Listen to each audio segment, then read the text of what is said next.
The head of the Holyoke Soldiers Home is now on paid administrative leave, and the state is implementing changes since the discovery of a deadly outbreak of COVID-19 in that facility.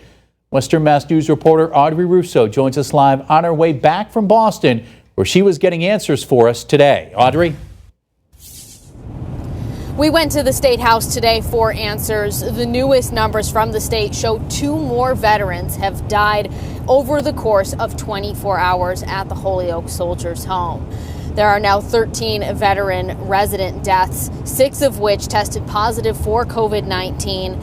5 are pending test results. 1 is negative and 1 is unknown. 10 veteran residents have tested positive for COVID-19, and also 25 veteran residents have their test results pending, and 7 staff members have also tested positive. While in Boston today, we asked state officials whether or not the Soldiers' Home attempted to conceal the deaths from the public.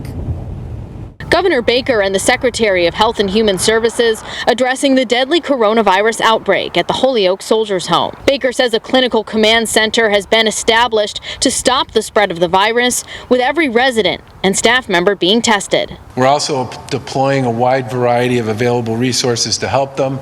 This includes the National Guard, resources from the state's personal protective equipment supply, and medical professionals from other state facilities. As the cases continue to climb, Western Mass News asked officials whether or not the Soldiers' Home had properly reported the veteran deaths to the state. When the individuals died, when were they tested, who was notified, in their family, and that is, as the governor said, that's part of what we need to really understand. Also, in terms of just notification up the chain, if you would, there's a critical incident reporting process in Health and Human Services, and these were not reported up through that. He's listless, he's fatigued, he's very confused.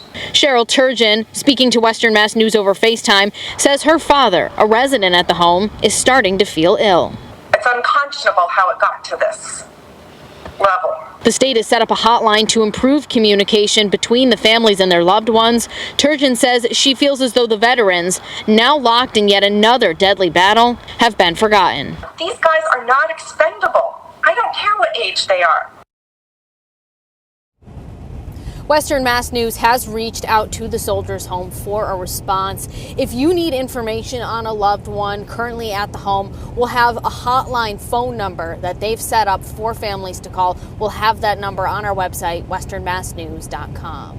Live and on our way back from Boston, Audrey Russo for Western Mass News.